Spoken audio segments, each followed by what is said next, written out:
dalam ilmu hikmah, kita tidak pernah mengenal yang namanya siluman, tidak pernah mengenal yang namanya dewa, tidak pernah mengenal yang namanya dedemit, ya.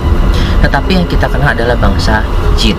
Oke, bangsa jin atau bangsa ruhaniyah. Ada beberapa pemahaman orang mengenai bangsa ruhaniyah, bangsa jin, lalu ada malaikat lagi, ada hantu, dedemit, terus siluman dan sebagainya. Jadi kalau yang kita tangkap, yang kita sering dapat gitu ya di luaran sana, yakni ada hantu lah, entah dia setan lah, entah dia apa itu namanya dedemit lah, siluman lah, itu semua adalah bangsa jin sebenarnya, bangsa jin. Nah, jadi apa perbedaan dari dedemit, hantu, setan, siluman, terus jin? Itu apa beda bangsa ruhaniyah? Nah, seperti apa bedanya? Seperti akan saya jelaskan di sini berdasarkan kitab hikmah, ya.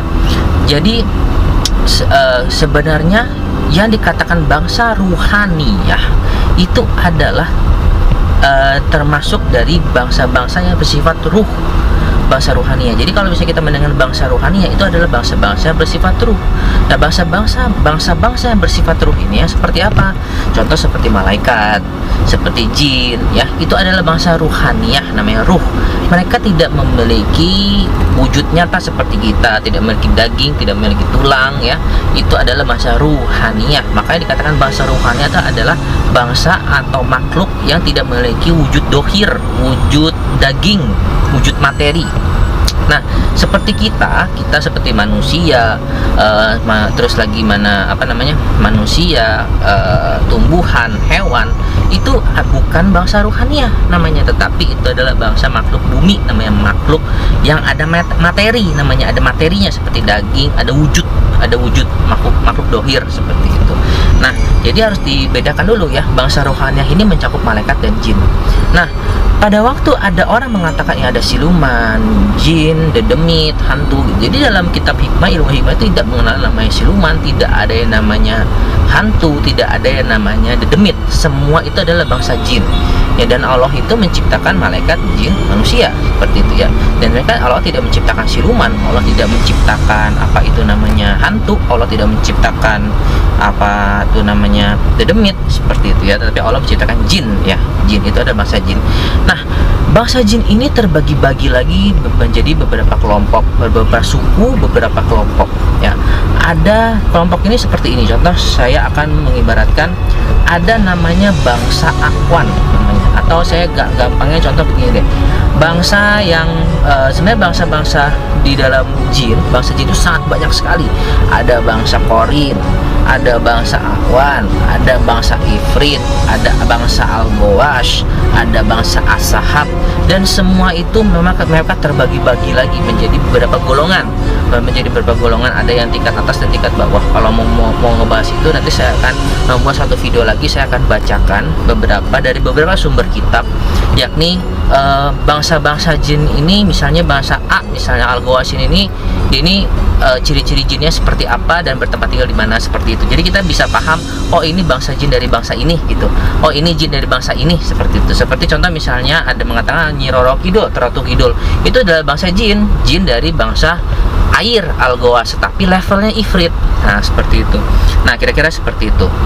Jadi kalau misalnya dalam ilmu kita tidak mengenal namanya jin dan tidak mengenal jin, maksudnya tidak mengenal hantu, tidak mengenal siluman, tidak mengenal demit. Tapi yang kita ada itu adalah namanya jin, yang ciptaan Allah, jin.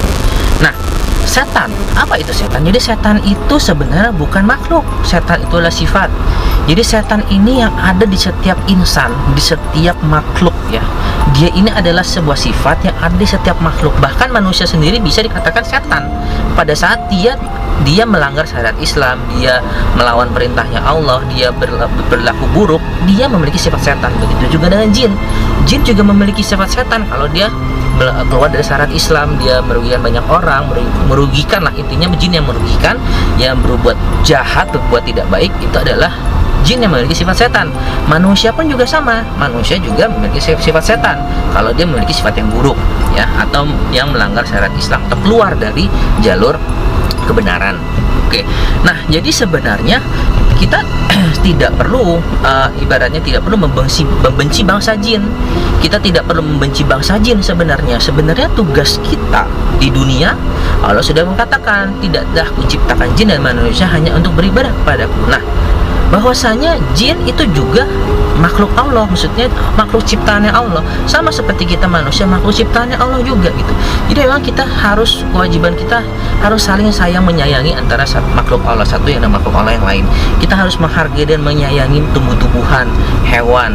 Kita juga harus menyayangi jin, karena jin juga makhluk ciptaan Allah.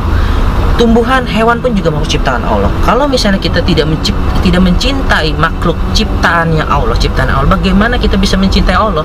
Gitu. Kita cintai dulu makhluknya, kenali dulu ciptaan-ciptaannya Allah, baru kita bisa memahami atau mengenali penciptanya, gitu loh. Nah, jadi sebenarnya banyak orang ya agak sedikit paranoid menyebut dengan jin. Jin itu wajib dimusuhi, harus dibenci dan sebagainya. Sebenarnya jin itu tidak perlu kita musuhi, tidak perlu kita jahati, tidak perlu kita hindari, tidak perlu kita musuhi seperti itu ya. Tetapi karena jin ini juga memiliki tugas yang sama seperti kita, yakni beribadah kepada Allah. Jadi memang tugas kita bersama-sama beribadah kepada Allah, dan lebih harmoni lagi, lebih baik lagi, alangkah baiknya kalau kita sama-sama beribadah kepada Allah. Pada saat jin yang tidak memiliki sifat setan, jin yang baik ya, tidak melanggar syariat Islam, dia tetap berada di jalur yang benar, maka jin itu dia menjalankan tugasnya yang benar, tugasnya yang benar ya, tugasnya yang benar yang memang pada waktu dia turun ke dunia, di alamnya itu melakukan tugas yang benar, yakni beribadah kepada Allah. Jadi tugas jin itu bukan untuk menyesatkan manusia. Jadi salah, banyak orang mengira jin itu menyesatkan manusia, jin itu merugikan manusia. Tidak, sebenarnya jin itu tugasnya adalah beribadah kepada Allah. Yang merugikan manusia sebenarnya bukan jin, tetapi setan yang ada di badannya jin yang memiliki sifat setan yang merugikan manusia. Manusia yang memiliki sifat setan pun merugikan manusia, merugikan kita juga. Jadi bukan hanya jin saja yang merugikan kita, tetapi manusia yang memiliki sifat setan pun juga merugikan kita. Nah, jadi sebenarnya dari kita sendiri sebenarnya tidak perlulah kita ibaratnya paranoid dengan jin, agak sedikit membenci jin, atau sedikit dengar kata jin udah kayak wah musyrik nih, ketakutan, atau ini udah pasti hitam nih segala macam. Tidak. Jadi memang saya sudah jelaskan bahwasanya jin ini, bangsa jin itu adalah bangsa salah satu makhluk Allah. Allah juga menyayangi makhluk ini, dan tugas mereka adalah sama seperti kita, yakni beribadah kepada Allah Subhanahu wa taala.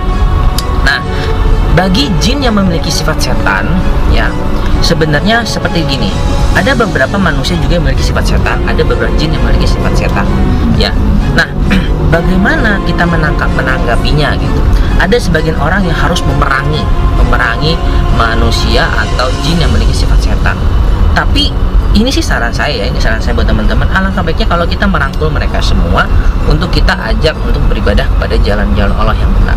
Pada saat kita bisa merangkul mereka untuk beribadah kepada Allah ke jalan yang benar sesuai dengan tugas mereka turun ke dunia, turun untuk hidup ya, maka itu pahalanya akan balik lagi buat teman-teman semua. Oke. Jadi sebenarnya kembali lagi saya mengingatkan buat teman-teman, tidak perlu untuk paranoid dengan jin, tidak perlu untuk membenci jin ya, karena jin memang tugasnya beribadah kepada Allah.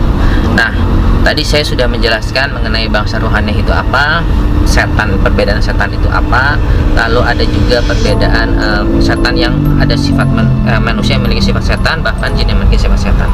Dan satu lagi saya akan membahas mengenai salah satu banyak sekali orang-orang di luar sana ya, yang dikit-dikit, oh ini kuntilanak, oh ini ada hodamnya, hodam macan, hodam pocong lah, ada kuntilanaknya lah, genderuwonya lah, sebagainya. Nah, sekarang gini teman-teman, saya akan mengajak teman-teman untuk berpikir secara jernih ya. Kenapa? Saya ingin bertanya, kenapa kuntilanak, tuyul, genderuwo, wewe gombel, apalagi ya yang terkenal di Indonesia, kuntilanak, genderuwo, tuyul, wewe gombel, pocong ya, terus apa lagi sih itu kan kira-kira ya itu. Nah, itu kenapa hanya ada di Indonesia?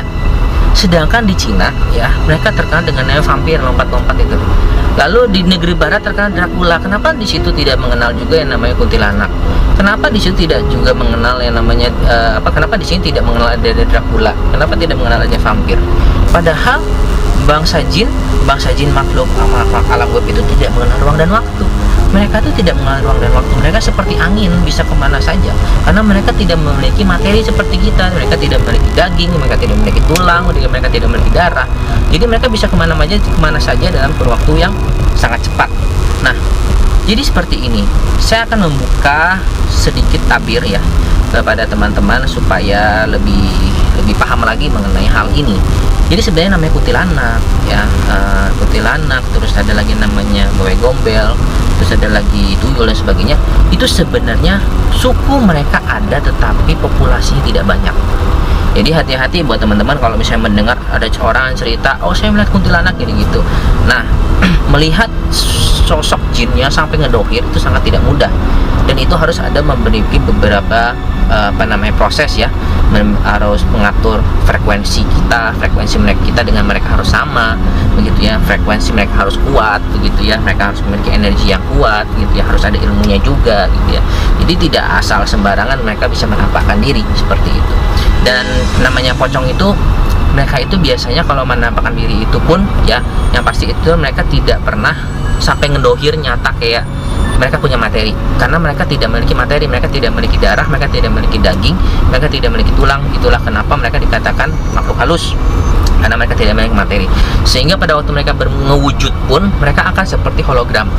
Kalau kita ngomong seperti Casper, jadi akan tembus pandang, tetap seperti itu. Dan itu pun kita tidak bisa melihatnya dalam kurun waktu yang sangat lama. Tidak akan pernah bisa melihat dalam kurun waktu yang sangat lama. Kenapa? Karena seperti selayaknya begini. Saya bertanya ya, kalau memang misalnya jin itu bisa di tempat kita, di alam kita dengan wujud yang lama, wujud dengan durasi yang sangat lama, saya bertanya buat teman-teman bisa nggak di dalam air, di dalam laut ya, teman-teman di dalam laut tanpa bantuan apapun ya, bernafas di dalam laut selama 1 jam? Pasti tidak bisa, karena bukan alamnya. Begitu juga dengan jin. Pada waktu jin masuk ke alam kita, itu bukan alam mereka. Ini bukan alam mereka, sehingga mereka tidak bisa terlalu lama di sini. Mereka akan tersiksa di sini, karena untuk hukum alamnya itu sudah berbeda, hukum dimensinya itu berbeda. Makanya pada waktu bangsa jin masuk ke alam kita dan mereka ngedohir, mewujud menggunakan energi yang sangat kuat, mereka tidak akan bisa dalam durasi yang sangat lama, dan itu pun tetap akan kebayang seperti hologram. Nah, kembali lagi ke kenapa adanya di Indonesia terkenal dengan namanya kuntilanak, tuyul, genderuwo, pocong dan sebagainya. Lalu di barat terkenal dengan Dracula, lalu di Cina terkenal dengan vampir ya. Sebenarnya itu adalah, coba bayangkan teman-teman, waktu kecil pasti teman-teman sering nonton film horor Indonesia. Dan waktu nonton film horor Indonesia yang ditampilkan apa? Pocong, kuntilanak, tuyul, genderuwo, itu aja. Bawai gombel, itu terus. Sehingga pada waktu kita kecil sudah menonton itu, makin lama makin besar akan tersugesti bahwasanya oh kuntilanak itu wujudnya seperti itu, oh pocong itu wujudnya seperti ini, oh tuyul itu wujudnya seperti ini. Padahal aslinya mereka tidak seperti itu wujudnya, dan populasi mereka tidak banyak. Dan tidak hanya ada di Indonesia saja sebenarnya, mereka itu ada juga sebenarnya di luar, cuman mereka tidak dikenal di luar itu dengan sebutan tuyul dan sebagainya ya. Nah, sebenarnya itu hanya sugesti teman-teman yang dari kecil sudah tertanam karena nonton film horor itu. Tapi kalau misalnya wujud asli mereka tidak seperti itu. Wujud asli kuntilanak, wujud asli genderuwo, tuyul, memang mereka ada, tetapi wujudnya tidak seperti itu ya. Mereka tidak sempurna, tidak sempurna selayaknya manusia ya. Mereka tidak seperti itu. Oke. Nah, jadi ini sedikit pemahaman dari ilmu hikmah mengenai bangsa ruhaniyah, bangsa jin, terus juga bangsa malaikat ya, langsung juga manusia, bangsa kita tentang makhluk dohir ya. Semoga bermanfaat buat teman-teman semua. Dan kalau memang misalnya kita mau membahas beberapa kabilah jin, ada apa aja sih kabilah jin, bangsa-bangsa jin itu ada apa aja sih, sebenarnya memang agak sedikit rumit karena banyak sekali bangsa-bangsa kabilah jin itu, suku-suku jin itu banyak sekali, dan tingkatan-tingkatan mereka sangat banyak, dan itu terbagi dari beberapa kitab, dari berbagai kitab, dan tidak pernah dijadikan jadi satu kitab ya. Nah itu mungkin saya akan sedikit membahas di video selanjutnya, di video berikutnya, untuk mengenai beberapa pembahasan mengenai beberapa kabilah jin. Dan itu jujur saya sendiri pun tidak hafal ya, karena segitu banyaknya gitu, segitu banyaknya. Oke, sampai di sini dulu, kita tunggu video selanjutnya. Saya tutup dulu. Wassalamualaikum warahmatullahi wabarakatuh.